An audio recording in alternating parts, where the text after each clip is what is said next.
Sedangkan mereka mengkaji tentang kita. Kita memejamkan mata terhadap perancangan mereka. Silap kita di situ. Saya tak mengatakan perlu untuk kita fokuskan 100% kehidupan kita untuk mengkaji konspirasi. Itu bukan cara kita dan itu bukan manhaj siri ini. Tetapi setidak-tidaknya jelinglah sebentar, pandanglah sebentar apa yang mereka perbuat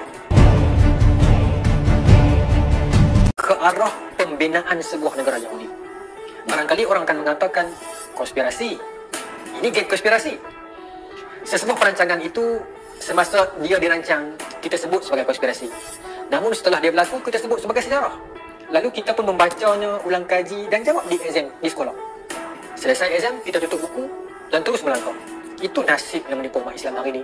Kerana itu kita kurang sensitif terhadap apa yang telah menimpa kita dan apa yang bakal menimpa kita. Bukanlah mudah untuk menubuhkan sebuah negara kepada satu bangsa yang tidak mempunyai tanah dan kedaulatan sendiri. Bahkan tidak layak memilikinya. Jika kita melihat kepada sejarah, bangsa Yahudi hanyalah bangsa penumpang dari satu benua ke satu benua, namun semuanya berakhir dengan pengusiran dan pembantaian yang dahsyat. Lihatlah pada era selepas kewafatan Nabi Sulaiman alaihissalam pada tahun 922 Masihi, bangsa ini menjadi hina dan diletakkan pada kedudukan paling bawah. Mereka berkali-kali diserang dan dibantai. Raja Nebukadnezar, kerajaan Yunani, Rom, kerajaan Islam Madinah, era Perang Salib hinggalah ke era raja-raja Eropah dalam kurun ke-16 hingga ke-18. Semuanya pernah mempunyai sejarah peperangan, pembantaian dan pengusiran kaum Yahudi. Bukan sedikit yang membenci mereka. Semuanya berpunca dari sikap dan perilaku mereka sendiri yang sanggup memusuhi dan memerangi Allah sedang mereka mengetahui kebenarannya. Yahudi gila tanah. Mereka nak kembali ke tanah Palestin yang dahulunya dijanjikan untuk mereka. Setelah mereka sendiri yang mengatakan lan nudkhilaha abada, kami tak mau masuk selama-lamanya. Sekarang mereka sendiri yang tergila-gilakan nak masuk Palestin. Itulah yang diimpikan sebuah tanah untuk mereka instalkan semula the Jewish state ini, iaitu sebuah negara Yahudi. Satu-satunya penghalang terbesar untuk komuniti Yahudi menginstalkan semula negara haram Israel di tanah Palestin ialah tak lain dan tak bukan sandaran terbesar umat Islam ketika itu, Daulah Turki Uthmaniyah. Wilayah kekuasaannya yang luas tidak mampu digugat oleh komuniti gelap Yahudi secara berseorangan. Kerana itulah golongan ini sedari awal lagi sudah menjadikan negara Eropah di bawah kaki mereka. Yahudi menguasai negara Eropah ini melalui sistem kewangan dan bank, manakala proksi mereka yang tamakkan kuasa akan dijadikan boneka untuk mencapai kehendak mereka. Takkan tak ada satu dua orang wira di Eropah yang dapat menghidu permainan ini? Takkan tidak ada satu dua orang putih ataupun orang-orang Eropah yang dapat membaca gerakan sulit ini yang bahawasanya Yahudi sedang mempergunakan mereka? Ada. Tapi saksikan apakah kesudahan yang terjadi kepada Abraham Lincoln, Kennedy, Martin Luther Jr., Malcolm X dan ramai lagi dalam sejarah dunia untuk membina sebuah negara Israel, the Jewish state ini. Maka khilafah Turki Uthmaniyah haruslah dilenyapkan daripada muka bumi ini. Namun usaha ini tak boleh dilakukan oleh Yahudi berseorangan. Kerana itulah mereka perlukan sebuah pasukan besar, proksi, usaha untuk membentuk sebuah pasukan besar, menggempur sebuah khilafah agung agar terjadinya huru-hara dunia yang akhirnya akan ada satu kaum yang menghitung untung daripada perang besar ini. Saya nak bawa pemikiran anda untuk balik kepada fokus pertama mereka, iaitu ke arah nak membina sebuah negara Israel. Seorang wartawan Yahudi, Theodor Herzl, telah menulis satu buku yang bertajuk The Jewish State, iaitu cita-cita sebuah negara Yahudi. Setahun sesudah itu, semua pemimpin-pemimpin dan pemodal-pemodal Yahudi berkumpul di Switzerland hanya untuk membincangkan isi kandungan buku tersebut. Hasil dari pertemuan itu, maka mereka membentuk sebuah organisasi Yahudi antarabangsa untuk mendesak dan merayu kepada pemerintah Uthmaniyah ketika itu, Sultan Abdul Hamid II, untuk menjual secebis tanah Palestin untuk mereka.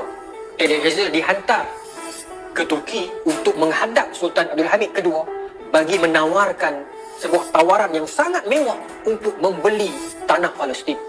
Maka fahamlah Yahudi, oh rupanya Sultan Abdul Hamid kedua ini bukan calang-calang manusia, bukan pemerintah boneka seperti mana yang mereka hadapi sebelum ini. Maknanya we put him on our radar. Kita masukkan dia ini dalam radar kita. He is a potential threat. Dia berpotensi untuk menjadi penghalang kita. Tak apa, sabar dulu. Nanti kita lenyapkan namanya. Dia diusir 1827. Sultan Abdul Hamid kedua mengusir Yahudi. 11 tahun setelah Sultan Abdul Hamid kedua mengusir Yahudi, akhirnya baginda terusir dari negara baginda sendiri. Ini Yahudi. Berbalik kita kepada tahun 1897 tadi tu. Bila mana Theodor Herzl tak berjaya untuk merayu membeli tanah Palestin, apakah plan seterusnya? Yahudi ada plan B. Tak mampu minta cara baik, kita buat cara kasar. Tapi bagaimana nak dapatkan, nak kalahkan Uthmaniyah yang begitu besar ini? Di sana mereka bijak membaca sensitiviti umat Islam. Itu Yahudi. Itu resipi kejayaan mereka. Mereka ambil tahu tentang kita. Mereka cakna tentang kita. Mereka sensitif terhadap kita. Tapi kita umat Islam, sekali-sekala bila kita membicarakan tentang Yahudi, kita akan dipandang jelek. Kita akan dikatakan sinis. Tak habis-habis pokok konspirasi ini. Tak habis-habis Yahudi. Sedangkan mereka mengkaji tentang kita. Kita memejamkan mata terhadap perancangan mereka. Silap kita di situ. Saya tak mengatakan perlu untuk kita fokuskan 100% kehidupan kita untuk mengkaji konspirasi. Itu bukan cara kita dan itu bukan manhaj siri ini. Tetapi setidak-tidaknya jelinglah sebentar, pandanglah sebentar apa yang mereka perbuat. Baik, apakah perkara sensitiviti umat Islam tadi itu yang saya sebutkan? Mekah, Kaabah. Hari ini bila mana tentera Israel menggempur Masjid Al-Aqsa, mengebom Syria, membakar Baitul Maqdis, menghancurkan Gaza, umat Islam akan menangis sehari dua. Kemudian mereka kembali lupa. Tetapi mana mungkin Yahudi Amerika berani menggempur dan menyerang Mekah? Pasti seluruh dunia Islam akan turun menyerang dan memberontak dan marah. Kerana kasih dan sayangnya umat Islam terhadap tanah haram ini. Di situlah terletaknya sensitiviti umat Islam. Mekah. Pada ketika itu, Mekah berada di bawah naungan Turki Uthmaniyah. Jadi, apa yang perlu Yahudi buat? Ekstrak Kaabah keluar daripada Uthmaniyah, maka sayang dan kasih umat Islam terhadap Uthmaniyah pun akan turut keluar bersama. Maka sebuah perancangan yang rapi perlu disusun oleh Yahudi bagaimana untuk menjayakannya. Nah, di sinilah mereka menemui dua orang penguasa. Sharif Hussein yang berkuasa di Hijaz dan Abdul Aziz As-Sa'ud yang berkuasa di Najd. Dua orang boneka inilah yang membantu menjayakan misi ini. Maka dihantar satu orang ejen yang digelar dengan nama Lawrence of Arabia ataupun nama sebenarnya ialah T. Lawrence untuk turun ke wilayah Arab khususnya di Hijaz dan Najd ini untuk mengapi-apikan kemarahan orang Arab. Dikatakan kepada orang Arab bagaimana orang Arab ini rendahnya kamu, rendahnya standard dan level kamu. Nabi kamu bangsa Arab, kitab kamu bahasa Arab, kiblat kamu di negara Arab, bahasa dalam syurga kamu bahasa Arab. Arab ialah lambang keagamaan kamu. Mana mungkin tiba-tiba Arab boleh duduk di bawah bangsa Turki? Tak malu kau orang Arab? Maka diapi-apikan kemarahan orang Arab. Orang Arab tak boleh dibakar. Mereka pantang dicabar. Jangan cabar orang Arab. Jangan hasut orang Arab. Mereka makan hasutan dan mereka juga makan pujian. Saya kenal benar orang Arab. Ramai sahabat-sahabat saya di Rusia di luar Arab. Mereka tak boleh dicabar. Mereka tak boleh dipuji. Mereka makan semua tu. Maka itu yang berlaku dalam peristiwa ini. Orang Arab bangkit dengan kemarahan terhadap Turki secara tiba-tiba. Dan saya tak nafikan juga kesembungan yang ada pada sebahagian bangsa Turki. Ketika itu terkenal dengan ungkapan seekor kuda Turki lebih mulia daripada 10 orang lelaki Arab. Itu sedikit sebanyak menimbulkan rasa kecil hati bangsa Arab. Kita tak nafikan. Sebab itulah antara perkara yang paling dititik beratkan oleh baginda Nabi SAW iaitu menjauhi sifat asabiyah. Hadis Nabi yang terkenal kata Nabi, laisa minna man da'a ila asabiyah. Bukan dalam kalangan kami orang yang menyeru kepada perkauman. Nabi dah ingatkan awal, kita tak ambil pengajaran. Kedua-dua pemuka dan penguasa Arab ini, Abdul Aziz As-Sa'ud di Najd dan juga Sharif Hussein di Mekah ataupun di Hijaz telah termakan di hasutan Lawrence of Arabia ini. Bila mana pemimpin telah termakan hasutan, rakyat dan kaumnya pula mengikutinya. Maka tercetuslah revolusi Arab yang berlaku dalam tahun 1906 yang mana menyebabkan bangsa-bangsa Arab ini bangun, memberontak, menuntut agar mereka ini membina sebuah negara sendiri, sebuah negara Arab yang merdeka. Mereka menuntut kemerdekaan bukan daripada penjajah, tetapi daripada khilafah Islam sendiri. Pening, memang pening. Tambah menguntungkan Yahudi ataupun British ataupun semua pasukan yang duduk dalam tim revolusi tadi itu.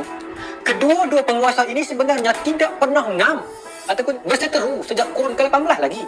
Satu pasukan gerakan yang disebut dengan Wahabi, satu pasukan yang disebut dengan gelaran golongan-golongan Habaib dan Syarif. Mereka dua pasukan ini tidak pernah bersetuju. Namun di dalam agenda mereka untuk menuntut kemerdekaan daripada Turki, boleh pula mereka bersatu sebentar.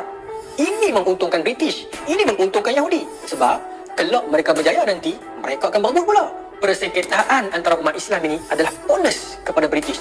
Sesuatu yang mereka tak rancang, tapi mereka dapat. Dalam detik-detik sukar ini, era ini jugalah pemodal-pemodal Yahudi termasuk British, Amerika, Rusia, Perancis yang kita sebutkan seperti tadi melobi Perang Dunia yang pertama yang berlaku dalam tahun 1914. Revolusi Arab ini berlaku 1916, tetapi penentangan itu bermula lebih awal.